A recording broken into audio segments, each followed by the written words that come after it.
Boas tardes e benvidos a todos. Hoxe atopámonos no último relatorio desta edición da Semana das Ciencias. Temos o placer de contar con Miguel Ángel Álvarez, nacido en Pontareas e exalumno do IES Pedra da Auga. El é doutor pola Universidade de Vigo en Ciencias Mariñas. Tamén conta cunha licenciatura en Ciencias Ambientais e ten 2 mestrados. É investigador no grupo I+D en Estudios de Arqueoloxía, Antigüidade e Territorio e no grupo de Innovación Docente en Educación Patrimonial. Tamén participou como investigador principal no proxecto Estado de Patrimonio Xeomorfolóxico na contorna termal de Ourense. Impartiu numerosos congresos nos que se trataban procesos de relación entre sociedade e natureza, seminarios, cursos e eventos de difusión científica. A nivel nacional e internacional. É autor de numerosas obras colectivas E de artigos científicos de revistas de alto prestixio. Actualmente é docente de Xeografía e Historia na Universidade de Vigo, concretamente no campus de Ourense. Conta cunha carreira brillante e, a pesares de ser tan xoven, conseguiu facerse un oco na ciencia. Cousa que resulta difícil nestes tempos. Un forte aplauso.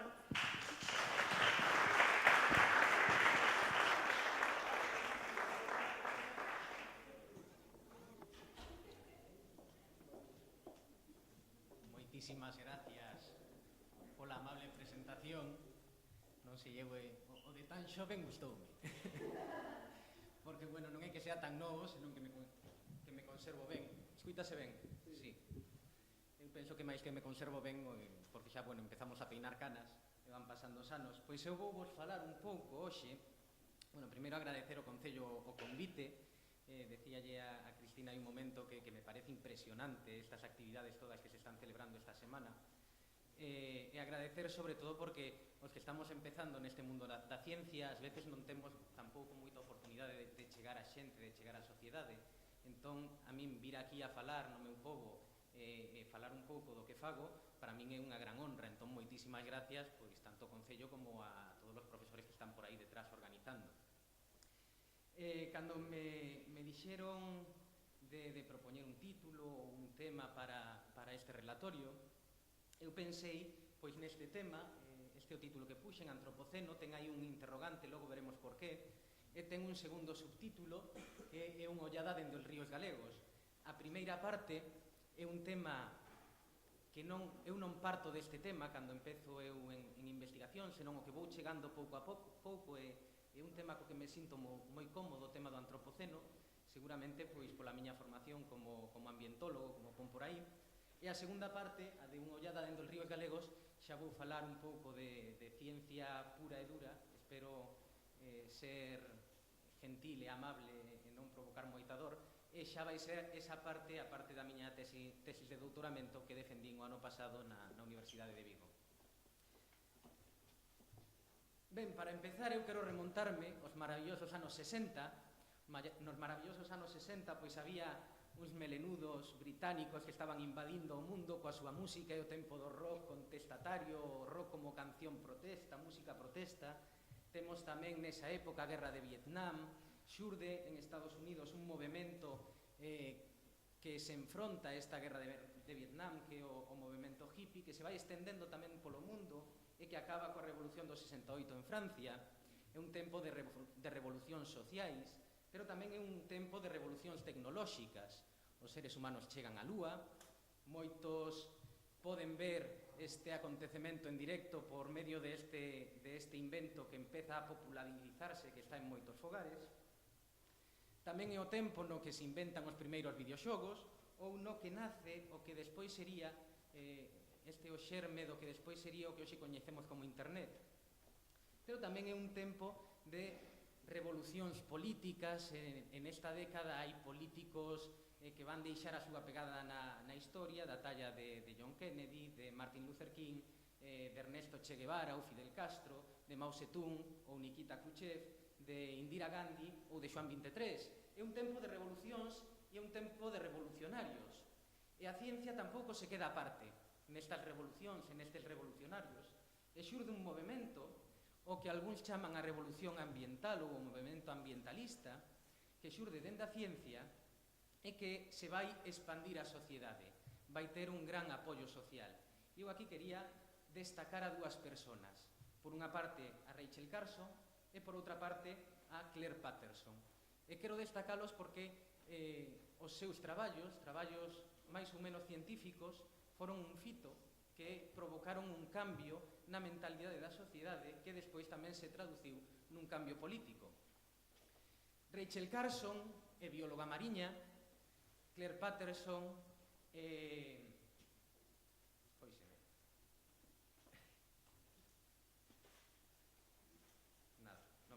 xeoquímico. Claire Patterson é xeoquímico, perdón.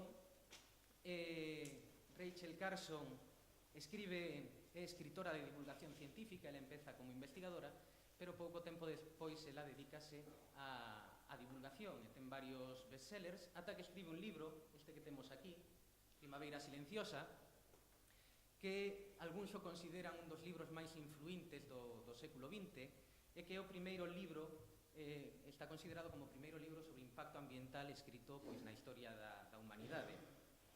Ela neste libro fala do problema dos pesticidas. Nestes tempos os pesticidas estaban utilizándose dunha maneira brutal e extensiva. Hai imaxes de que os nenos nos colexios están comendo e mentres están comendo están os fumigando con pesticidas para evitar plagas. Ela aquí fai unha recopilación brutal de todos os datos sobre o dano ambiental que poden facer os pesticidas e consigue que esta información chegue á sociedade e que a sociedade requira ou exixa un cambio político, de tal forma que ela incluso foi chamada a declarar perante o Congreso dos Estados Unidos. Claire Patterson pasou o mesmo. Este home é o primeiro que supo a verdadeira idade da Terra, foi o primeiro en saber que a Terra ten 4.600 millóns de anos de antigüedade, e mentre chegaba este descubrimento, el deuse de conta, ou descubriu, que había unha contaminación por chumbo que estaba en todas partes, unha contaminación brutal por chumbo, e investigando, el atribuiu esta contaminación ao uso de tetraetil chumbo na gasolina.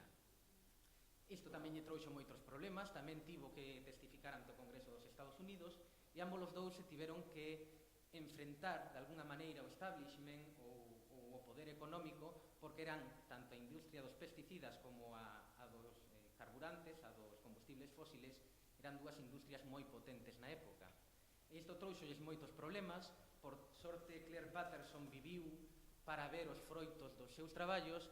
Rachel Carson morreu pouco despois de cancro de útero e non puido ver os froitos do que sería o seu traballo. Este é un tempo do que chamamos a revolución ambiental. Despois desta década onde a sociedade está moi concienciada, pois quero destacar algúns fitos que se foron dando e que son reflexo de como foi evolucionando a mentalidade da sociedade. No ano 72 celebrase o Cumio da Terra en Estocolmo, que se pode considerar como a primeira conferencia a nivel internacional sobre asuntos ambientais. E permitideme que lea este primeiro parágrafo da declaración que xurdiu desta reunión, porque pareceme un parágrafo tremendamente impactante, potente. E dice así: o home é a vez obra e artífice do medio que o rodea, o cal dalle o sustento material e brindalle a oportunidade de desenvolverse intelectual, moral, social e espiritualmente. Na longa e tortuosa evolución da raza humana neste planeta, chegouse a unha etapa en que, grazas á rápida aceleración da ciencia e a tecnoloxía, o home adquiriu o poder de transformar de innumerables xeitos en unha escala sen precedentes canto o rodea. Os dous aspectos do medio humano, o natural e o artificial, son esenciais para o benestar do home e para o goce dos dereitos humanos fundamentais, incluso o dereito á vida mesma. Isto é un fito que no ano 72 os 113 estados que asisten a esta conferencia asinen un párrafo recoñecendo que o home adquiriu o poder de transformar de innumerables xeitos en unha escala sen precedentes canto o rodea. O seguinte fito, o Protocolo de Montreal, ano 1987, que xiraba en torno aos CFCs, a capa de ozono, é un exemplo de que cando os seres humanos detectamos un problema, moitas veces tamén somos capaces de buscar unha solución e incluso, nalgúnas ocasións, de poñela en práctica. Aquí detectouse que os clorofluorocarbonos que se estaban utilizando como refrigerantes tiñan un efecto nocivo, destruían ese ozono que temos na estratosfera e que nos protexe da radiación nociva que chega dende o Sol. Buscáronse produtos alternativos que podían sustituílos e creouse un protocolo para a súa sustitución. E hoxe, 30 anos despois, non se pode falar de que a capa de ozono se este recuperando, pero sí que hai indicios de que nun futuro se poida recuperar. O seguinte fito, outro cumio da Terra, no ano 1992, neste caso en Río, que xira en torno ao concepto do desenvolvemento sustentable, ou que ven ser o mismo, que as xeracións presentes satisfagamos as nosas necesidades dun xeito que non impida que as xeracións futuras tamén poidan satisfacer as súas necesidades, que utilicemos os recursos de forma racional para garantir o noso estilo de vida, polo menos para as xeracións futuras. Outro fito é o protocolo de Kyoto, ano 97, supoño que xa onte falaron largo e tendido sobre temas de cambio climático, entón non vou entrar en materia. E o último fito que quero destacar xa é no ano 2016, moi próximo a nós, no 35º Congreso Internacional de Xeoloxía que se celebraba en Sudáfrica, donde un grupo de traballo da Comisión Internacional de Estratigrafía fai un anuncio. En este anuncio decían algo así como que o concepto do antropoceno, tal e como foi artellado por Paul Crutzen e Eugene Stormen no ano 2000, é xeolóxicamente real. O fenómeno é de escala suficiente para ser considerado como parte da táboa cronoestratigráfica internacional, máis coñecida como a escala de tempo xeolóxico. Antes de entrar a ver que é isto do antropoceno, permitídeme que entre un pouquiño en que é isto da táboa cronoestratigráfica internacional, que ven sendo bastante máis difícil de pronunciar co do patrimonio xeomorfolóxico na contorna termal de Ourense. Ben, o noso planeta, a Terra, ten alrededor de 4.600 millóns de anos de historia e non é un planeta estático, é un planeta que está cambiando, que está evolucionando continuamente. E os xeólogos son os encargados, pois, de definir como se foron dando estes cambios e como foi evolucionando ese planeta. Eles vano dividindo por etapas, por períodos, por agrupacións de momentos no tempo que foron significando cambios no planeta que hoxe en día habitamos. E é moi importante, eu poño aquí unha máxima en ciencia, que non hai ciencia sen evidencia, que todos estes períodos non son por capricho de alguén, senón que fai falta unha evidencia, fai falta un mesurando, fai falta algo que poidamos medir, que poidamos comprobar e que nos diga que pois, nun momento dado houve un cambio na dinámica natural da Terra. A ver se quere pasar a seguinte diapositiva.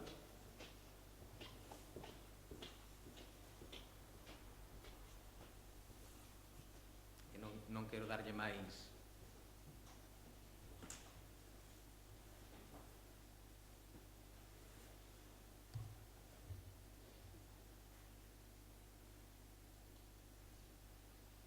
Bueno, en algún momento sí, xa quixo pasar.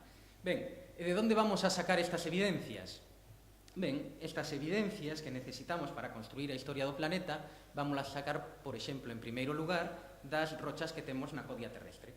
Aí hai unha fotografía, esa fotografía está sacada na Picaraña, son granitos da Picaraña, e tamén quixen poñer ao lado un mapa do Concello de Ponteareas, que non é un mapa de litoloxía en sí, senón que é un mapa de edades litolóxicas.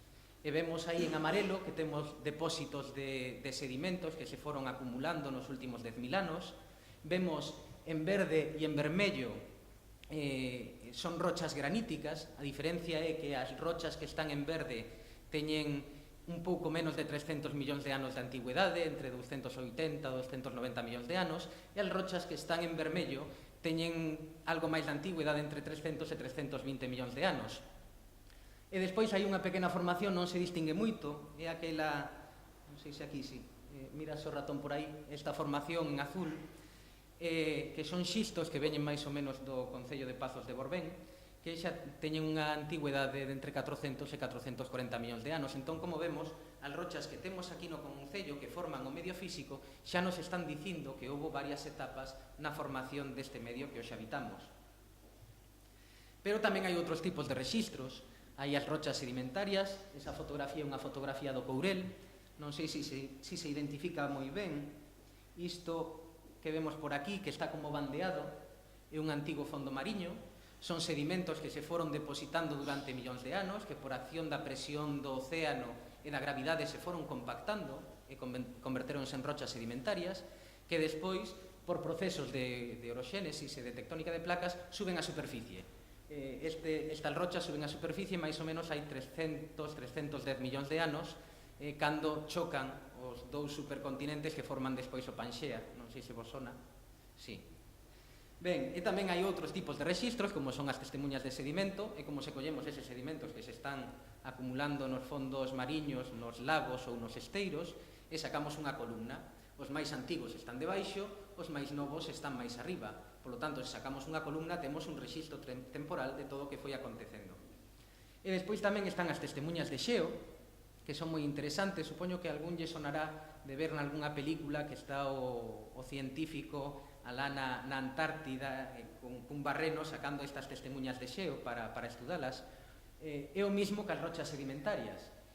Nun glaciar van caendo todos os anos, vai caendo neve, esa neve vaise superpoñendo, polo tanto temos un rexistro temporal, vaise compactar, e o interesante aquí é que esa neve vai atrapar burbullas de aire que nos van dar información de como era a atmósfera no momento en que se depositou esa neve.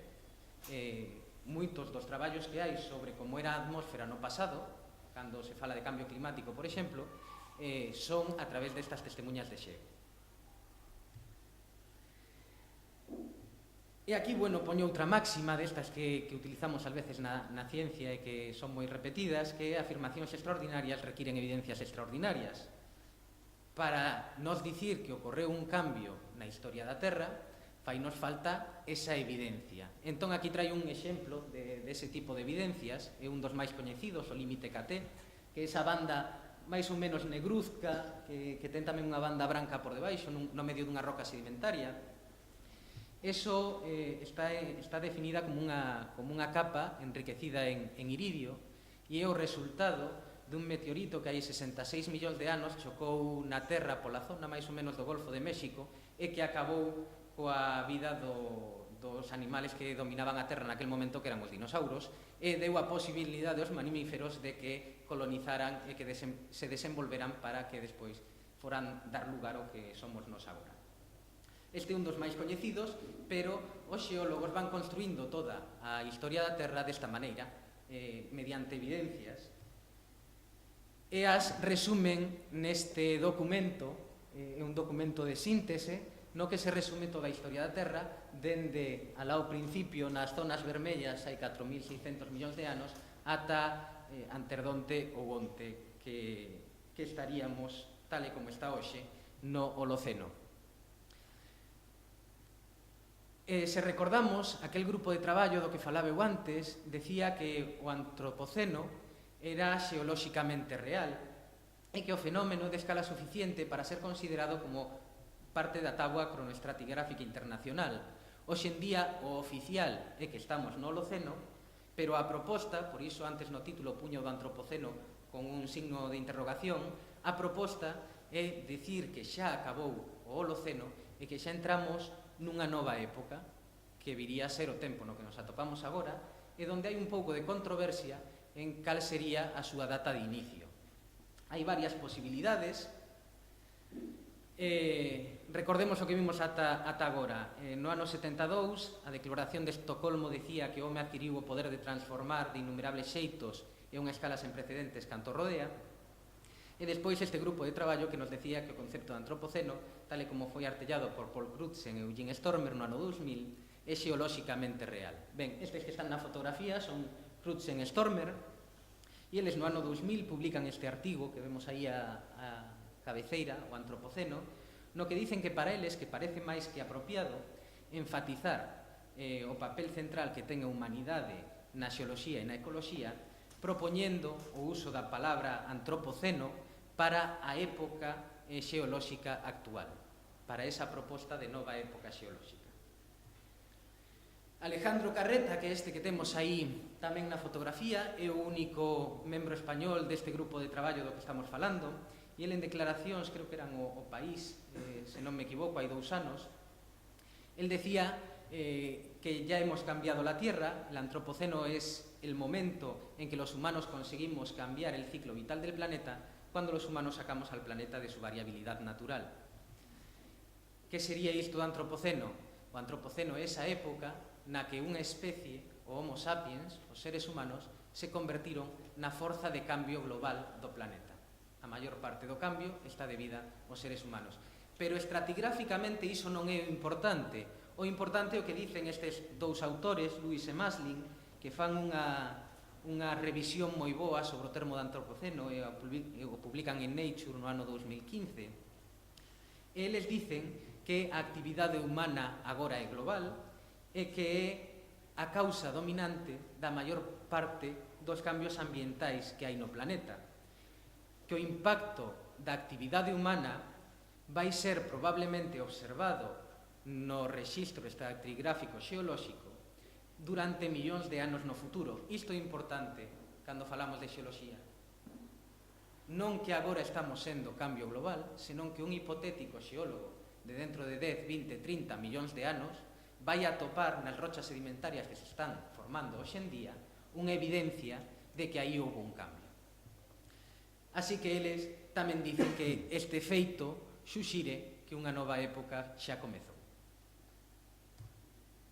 Ben, a Comisión Internacional de Estratigrafía, que é a que se encarga destes temas, encárgalle o grupo de traballo do antropoceno, que é ese que vos comentaba ata hai un momento, que definan, que estudien esta posibilidade e que definan.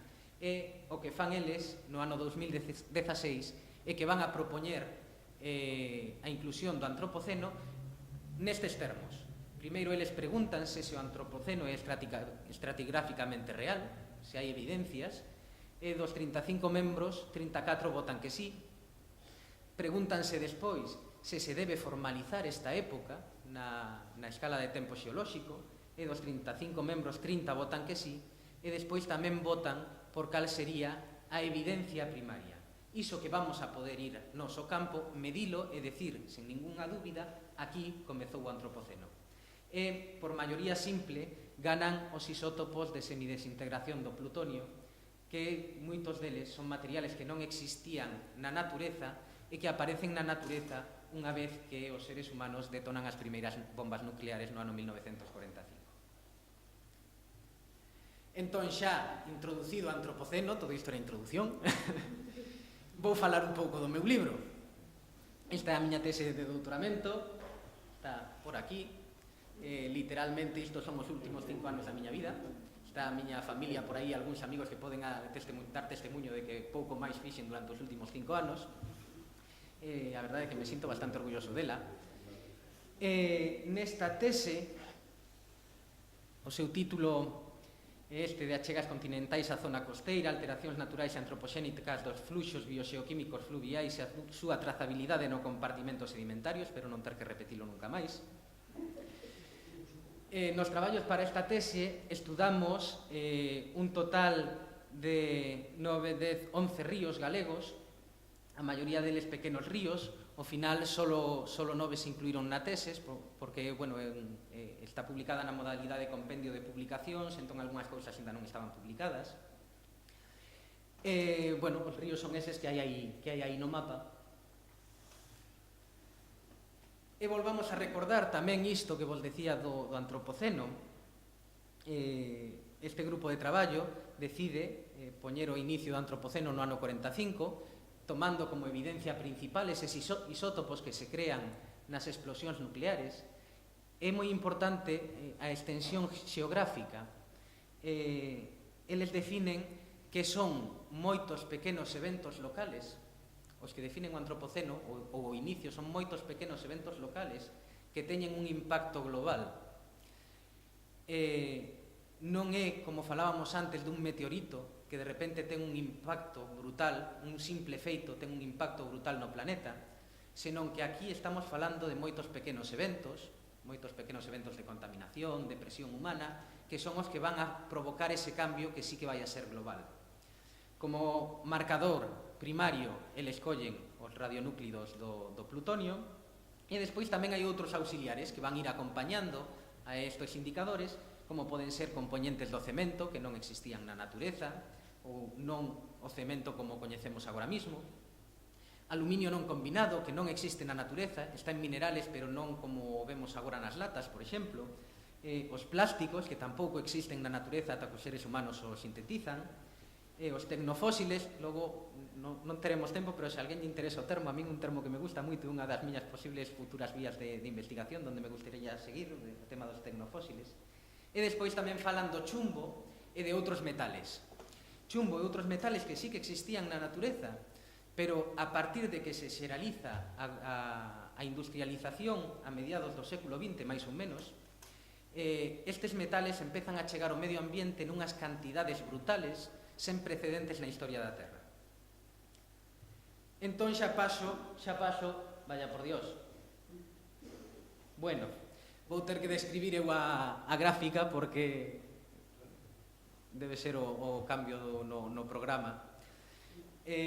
Nesta gráfica eu pretendía presentar un perfil nunha testemunha de sedimento, o perfil de cesio 137, que é un deses isótopos que se crean nas explosións nucleares. E este sería o perfil do cesio 137 na ría de Betanzos, no esteiro do río Mandeo.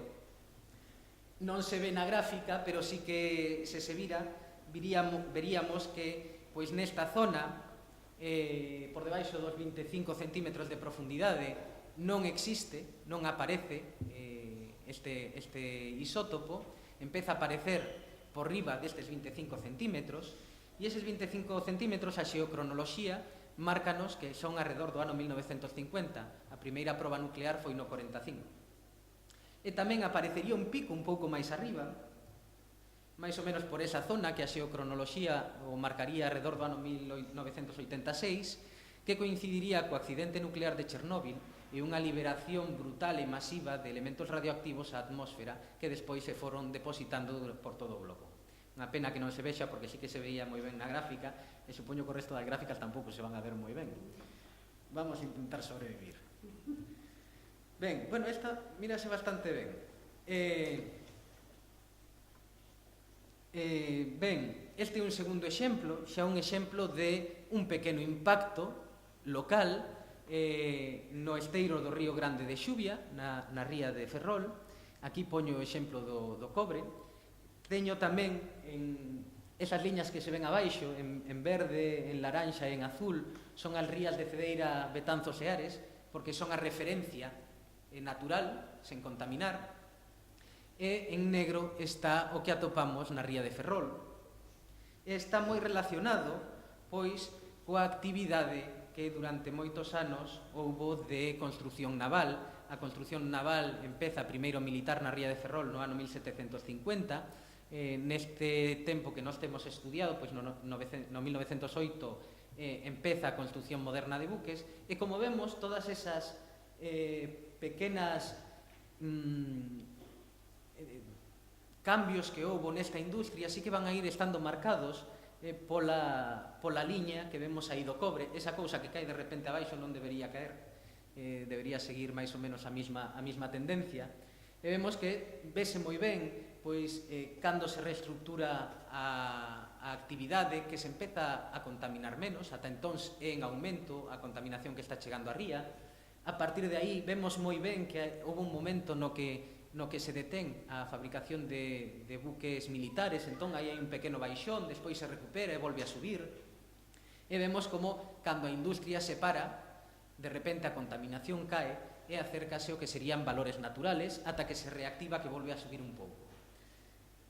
Un segundo exemplo tamén de un impacto local é no esteiro do río Mero, na ría do Burgo, e este está relacionado cunha fábrica de fertilizantes. E tamén vemos que esa curva que representa a contaminación por chumbo vai ir ligado aos acontecementos ou aos vaivéns que vai ter esta industria na Ría do Burgo, ata que se pecha e sí que aí chega a valores moi similares ao que sería natural, a unha zona sen contaminar, a unha recuperación do sistema. Tamén vimos efectos da urbanización, por exemplo, no esteiro do río Mandeo, Ría de Betanzos. Aí está o perfil na testemunha de sedimento para o mercurio, que é un contaminante moi ligado ás actividades humanas. Aí nesa línea, nos 30 centímetros de profundidade da testemunha, pois está a xeocronoloxía marca no ano 1940, e aí pasan dúas cousas no 40. Por aí construíese unha vía de alta capacidade que cruza o esteiro, entón de repente empezan a pasar moitos vehículos por aí, o mercurio está asociado cos combustibles fósiles, e tamén nesa época Betanzos sufre un aumento de poboación bastante significativo, de 3.000, 4.000 personas nesa década, o que fai que tamén a súa presión sobre o medio que o rodea aumente. E ese aumento que vemos dende os 30 centímetros de profundidade ata capas máis recentes que están na superficie. Porque cando estudiamos, aquí o exemplo das achegas continentais, do que se transporta dentro do continente cara ao océano nos ríos Mera, Landro e Condomiñas, cando as poboacións empezan a crecer, empezan a sobrepasar a capacidade de amortiguación, a resiliencia que se fala agora moito dela, que ten o sistema para recibir a contaminación que os seres humanos están emitindo. Aquí temos un exemplo actual nas rías de Ortigueira, Viveiro e Cedeira, 3 ríos que están afectados por poboacións. O primeiro, o Mera na ría de Ortigueira, se vos fixades, desapareceu a lenda, o color azul é o aporte natural, o color vermello é o aporte de orixe humano. Na ría de Cedeira, na ría de Ortigueira, o aporte humano é prácticamente inexistente. Aquí é un pobo que ten unha depuradora de augas residuales que funciona moi ben, que ten un tratamento moi bo, e polo tanto o impacto que temos no medio é prácticamente nulo. En Viveiro ten unha depuradora de augas residuales que funciona moi ben, pero o que se emite, o que se verte despois á ría, é o efluente desa depuradora e tamén outro efluente que vai sen tratar. E como vemos aquí, sí que xa empeza a aumentar o impacto que poden ter estes verquidos no medio. En Cedeira é o río Condomiñas, é un río cuxo último tramo é moi urbano, está moi modificado, e recibe augas dunha depuradora de augas residuales, pero tamén posiblemente dun polígono industrial. E aí sí que vemos, por exemplo, no chumbo, que é a gráfica que temos alá, que os aportes de orixe humano son moi superiores aos aportes de orixe natural. E é que é clave nos procesos de urbanización o tema do tratamento das augas residuales. Aquí temos a comparativa entre Ortigueira e Viveiro, entre esas achegas, e como vemos en Ortigueira, onde todas as augas residuales son tratadas, o aporte humano é prácticamente desprezable, menor do 1% do que é o aporte natural, mentres que en Viveiro algúns elementos potencialmente tóxicos sí que xa empezan a cobrar importancia. Aí os exemplos que están son os do chumbo e o do cobre. Tamén vimos un efecto contrario. Ata agora estábamos vendo accións que incrementaban o que emitíamos e vemos un efecto contrario cando construímos un embalse, cando construímos un encoro nun río, que o que vai facer é reter eses fluxos que temos dende os continentes cara aos océanos. Aquí este exemplo no río Forcadas, tamén na ría de Cedeira. Aquí presento comparados os ríos Condomiñas, das Mestas e Forcadas. Un resultado moi interesante que presentamos na tese é que conseguimos establecer o río das Mestas como un río prístino, un río que non está alterado significativamente polos seres humanos, polo menos nas variables que nos estudamos. Polo tanto, sírvenos de comparación, e en comparación co río das Mestas, vimos que no Condomiñas, como falábamos antes, hai uns enriquecimentos. Aí vemos o que vimos antes do chumbo, no que o aporte humano é máis importante que o natural. Tamén hai un enriquecimento en níquel, pero ese enriquecimento é de orixe natural. está debido ás rochas do complexo xeolóxico do Cabo Ortegal, que son moi ricas en níquel, polo tanto, a auga do río vai transportar tamén moito níquel. E vemos que, en comparación co río das Mestas, no río Forcadas, que é o que está represado, desaparecen eses fluxos, retéñense. E nos calculamos, nestas gráficas podémoslo ver, en azul é o que nos observamos, o que medimos que transporta o río, e nas liñas azul e blanca chega ao nivel que debería estar transportando de maneira natural. Polo tanto, o embalse que hai no Forcadas está retendo, por exemplo, o 72% dos fluxos de cobre e o 96% dos fluxos de chumbo. Tamén estudamos outro río represado, que é o río Eume, este sí que é un pouco máis coñecido, e aquí observamos, no ano 61 construíse a primeira presa no Eume, e aquí observamos que ocorre o contrario. O que víamos no Forcadas é que a presa está retendo, sen embargo aquí no Eume o que vemos é que despois de construir a presa aumenta os aportes que van dentro do río mar. Isto pode ser contradictorio, pero é que no Eume tamén hai un cambio moi grande na dinámica, alrededor do ano 1960, e vemos o perfil de aluminio. Como vemos por debaixo do 1960 e por enriba do 1960, o aluminio é totalmente diferente. Hai un cambio brutal na dinámica, porque aí estamos vendo dous efectos que están actuando ao mesmo tempo. Estamos vendo o efecto da presa que está retendo os fluxos, pero tamén estamos vendo o efecto da mina das Pontes, que no seu momento foi a mina a ceo aberto máis grande de Europa, que o que cabería esperar era que aumentara os fluxos de estes elementos potencialmente tóxicos que estamos estudiando cara ao océano. Vemos que se aumentan, se incrementan os fluxos, aquí están os exemplos de cobre e de plomo e de chumbo, vemos que se incrementan, pois case se doblan.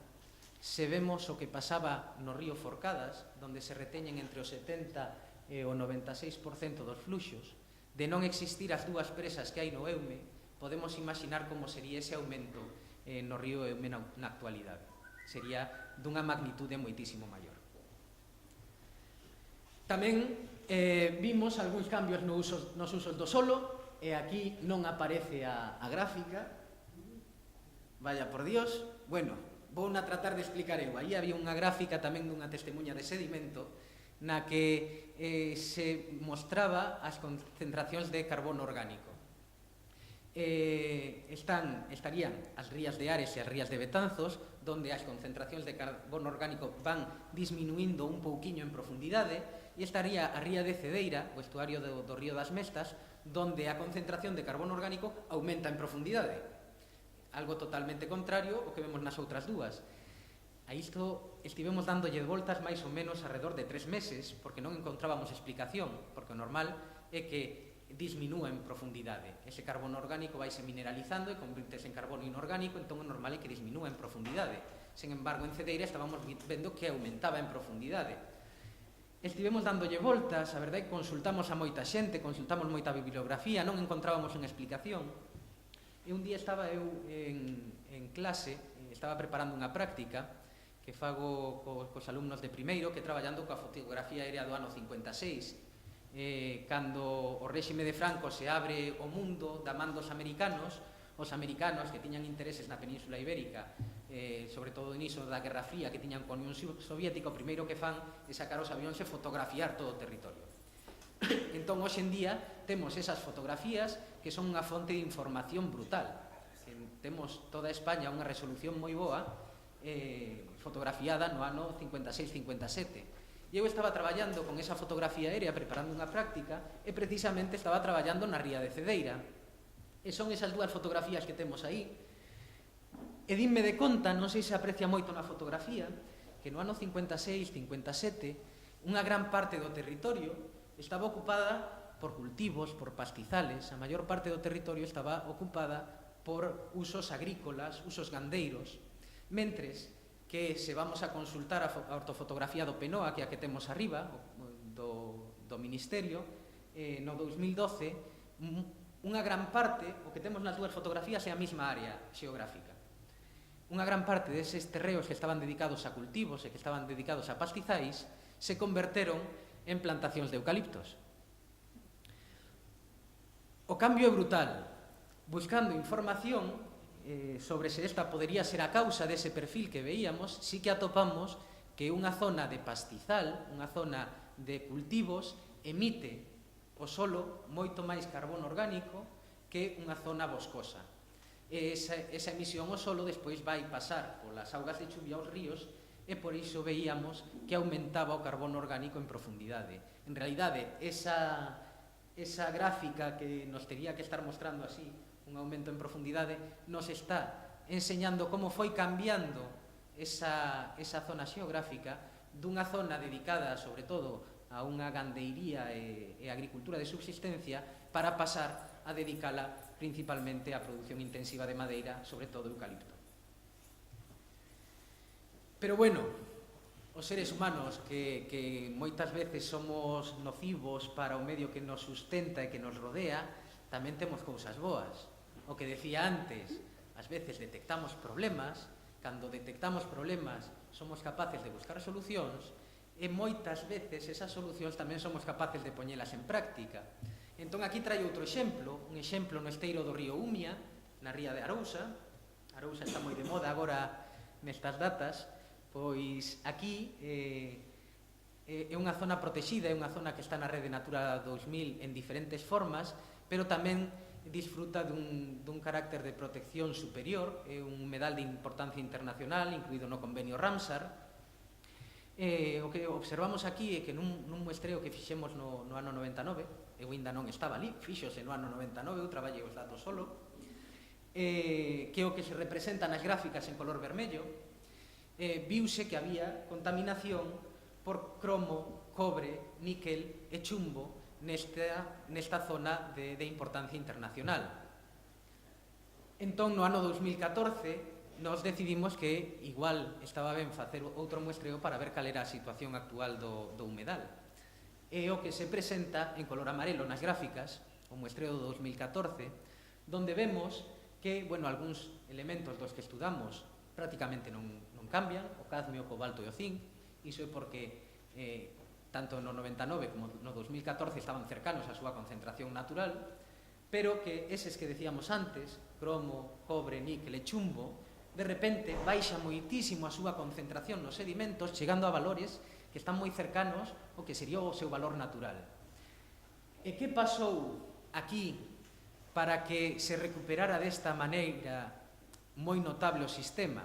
Pois pasaron varias cousas. Dende o 99 ao 2014 entran en vigor varias legislacións de carácter internacional. Isto de que nos metemos na Comunidade Europea pois tamén nos obliga a asumir a legislación da Comunidade Europea. A Comunidade Europea, sobre todo nos anos 90, crea moita legislación de carácter ambiental que nos temos que asumir. E, por exemplo, nesta época entra en vigor a prohibición do chumbo nas gasolinas, entra en vigor tamén a limitación do uso de cobre en viñedos, un 25% máis ou menos da cunca do Umia son viñedos. Entra en vigor tamén unha norma que pide que os campos de tiro, hai un campo de tiro na illa da Toxa, pide que os campos de tiro que están cerca de humedales de importancia internacional Ramsar teñen que sustituir a munición de chumbo por outra máis inerte, que non contamine. E tamén ocorre no ano 2006 un verquido contaminante no Umia, a partir do cal, eu creo que algún sí que recordaré desas fotografías porque foron moi impactantes no seu momento, ver todo o río Umia de color turquesa. E a partir deste verquido sanéase todo o cauce do río, polo tanto, esa contaminación que podería estar retida nos bancos e nos sedimentos do río limpouse e xa non está actuando como contaminante secundario. E tamén ocorre outra cousa, o que víamos antes da depuración de augas residuales. No ano 99, a Flecha Vermella, había solo en toda a conca do Umia unha depuradora de augas residuales con capacidade para uns 4.000 habitantes equivalente, mentres que no ano 2014, a flecha de color amarelo, hai unha, dúas, tres, 4, 5 depuradoras máis e a capacidade combinada de todas é de máis de 400.000 habitantes equivalentes. Polo tanto, a maioría deses verquidos que antes iban directamente ao esteiro do río, agora están sendo tratados e depurados, e como vimos antes no caso de Ortigueira, a depuración ten unha gran capacidade para limpar eses elementos contaminantes. Con este caso, pois xa acabo, espero non ter resultado demasiado doloroso, e quería acabar, bueno, pois con unha frase que Newton escribe no ano 76 nunha carta, no que el decía que se vin máis lonxe porque estou sentado sobre os ombreiros de xigante. Ese se vin, Newton decía como unha certeza, eu poño como unha posibilidade. Eu tamén se vin máis lonxe porque eu estou sentado sobre ombros de xigante. A ciencia é constructiva. Cada un chega, pon a súa pequena aportación e os demais vamos construindo sobre esas aportacións. E eu sí que quero agradecer, xa que hoxe estiven falando da miña tesis, a labor dos dous directores que tiven, que non nos merezo, sobre todo polo que se ve por aí. Creo que tiven moita sorte cos meus dous directores, que son a profesora Elena de Uña, da Universidade de Vigo, e o profesor de investigación Ricardo Prego, do Instituto de Investigacións Mariñas do CSIC. E con isto, moitísimas gracias pola vosa atención. Estou a vosa disposición se tedes algunha pregunta, tanto agora, sen medo ningún. Se tedes algunha pregunta tanto agora como se ma queredes facer en calquera outro momento, se entrades na Facultade de Historia e ides a profesorado e como me apelido Álvarez, cousas da vida, aparezo primeiro e aí están os meus datos de contacto. Calquera pregunta que irades facer, eu estarei encantado de contestar.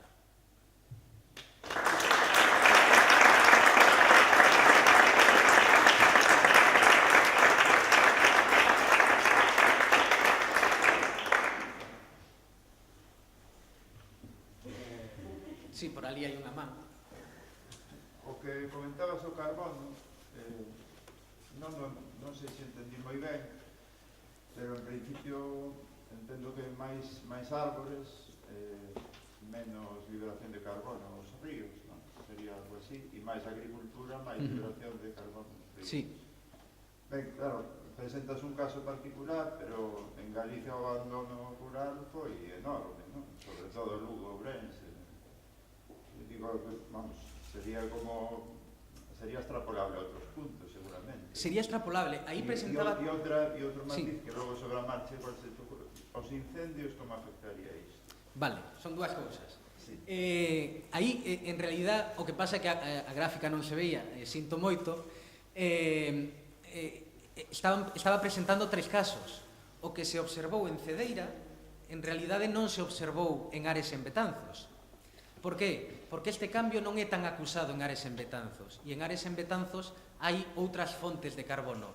Cedeira é unha zona que sí que é moi prístina, é moi limpa, está moi pouco modificada, sobre todo o río das Mestas. Hai moi pouca actividade humana. Entón, ese cambio sí que foi moi significativo no esteiro.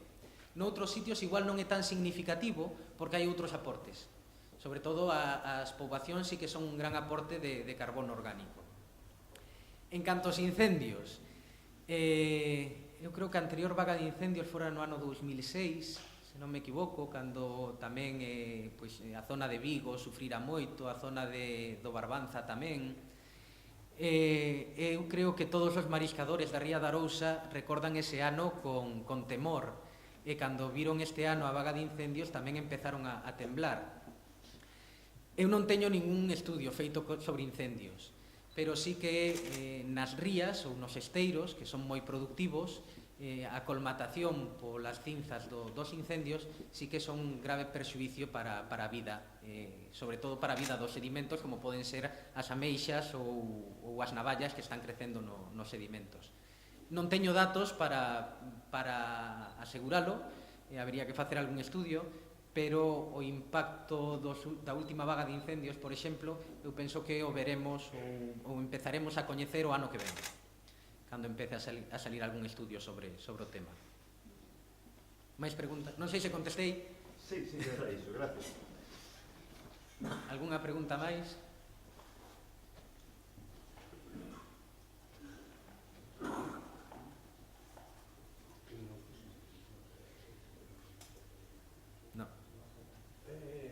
Sí.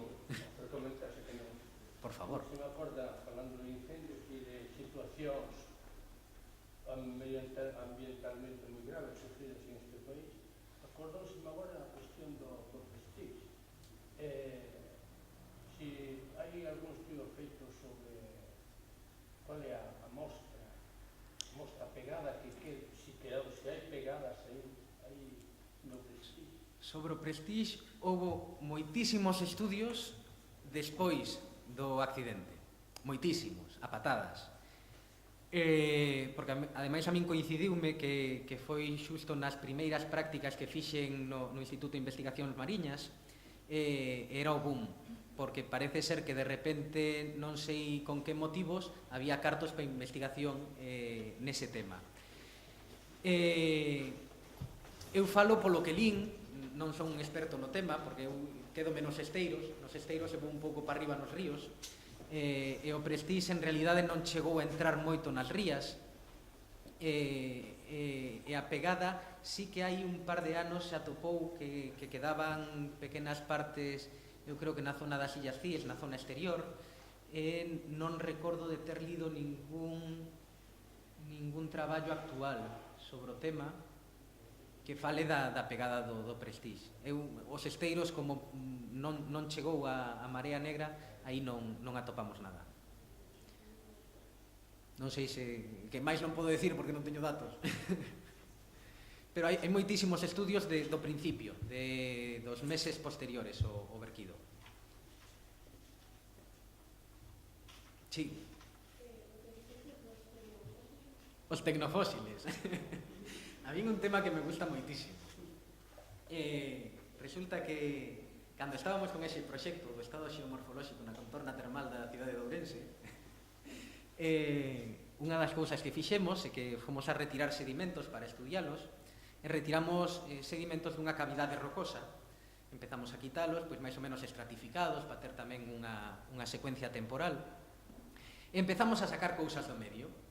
Entre outras cousas, pois sacamos medio monopatín, unha viga de aceiro, sacamos un cebo de pesca que era un peixe así moi bonito de plástico, sacamos un par de latas de refresco, sacamos moitos anacos de ladrillo, algúns anacos de cerámica, e en principio non nos íbamos a estudiar, nin íbamos a traballar con eles, pero como nos pareceu curioso, pois para expoñelos ou para poñelos como exemplo en algún congreso, pois recollémolos e levámolos ao laboratorio. E despois, xa entrando neste tema do antropoceno, vimos que ese é unha das sinais que eles elexiron como estratotipos auxiliares, algo que se vai a topar nas rochas sedimentarias do futuro que está chegando hoxe en día aos sistemas sedimentarios, que son a basura. Entón, igual que hoxe en día atopamos fósiles de trilobites e de amonites que viviron hai 300, 400 millóns de anos, entón sabemos que esa capa é de hai 300 ou 400 millóns de anos porque hai un trilobite ou un amonite. No futuro, un hipotético xeólogo, se a nosa raza non se extingue e seguimos estando por aí dentro de 10 ou 20 millóns de anos, ou se hai outra raza evolucionada que este estudiando as rochas, igual atopan un fósil de Hello Kitty ou unha cousa parecida. É un tema de estudio que me gustou moito, sobre todo alá en Ourense, donde se atopan moitísimos destes elementos. Nos chamamos los antropocantos ou antropoclastos para diferencialos do que xa é un anaco de basura que está consolidado nun rexistro sedimentario, pero se vamos buscando polos bancos sedimentarios de Ourense que hai ali ao lado do Miño, atopamos unha chea deles. É un estudio que a min que me gustaría facer, igual cando teña algo de tempo libre, porque sí que indican moitas cousas. Indican como foi nos últimos anos a relación entre o Miño e a cidade de Ourense. Entón, ali pola natureza das cousas que atopamos, pois sabemos ou podemos inferir que o río foi utilizado como vertedeiro, que o río foi utilizado como escombreira de residuos de construcción, e ademais de residuos que seguramente xa teñan unha antigüedade de 20-30 anos, que non son recentes. Entón, isos son resultados moi interesantes, pero basicamente os tecnofósiles son basura.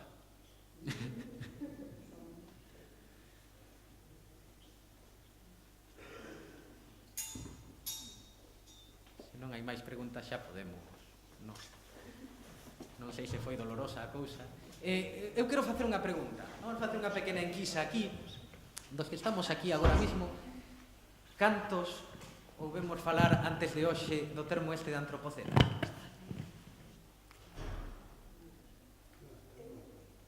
Quedou máis claro que foi moi sonado hai 2 anos, sí, que acordámonos esas noticias de benvidos ao antropoceno, cambiamos de época. Ainda non é oficial.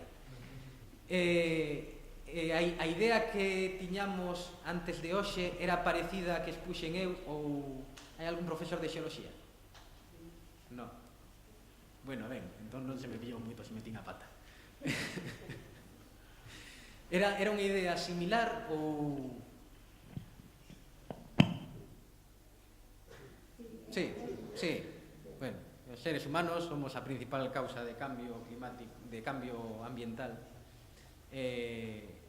Queren definir pois esa época. A min é un tema que me apasiona, que me gusta moito. Gustaríame seguir un pouco por aí. Non sei se poderei. Pois pola miña parte nada máis.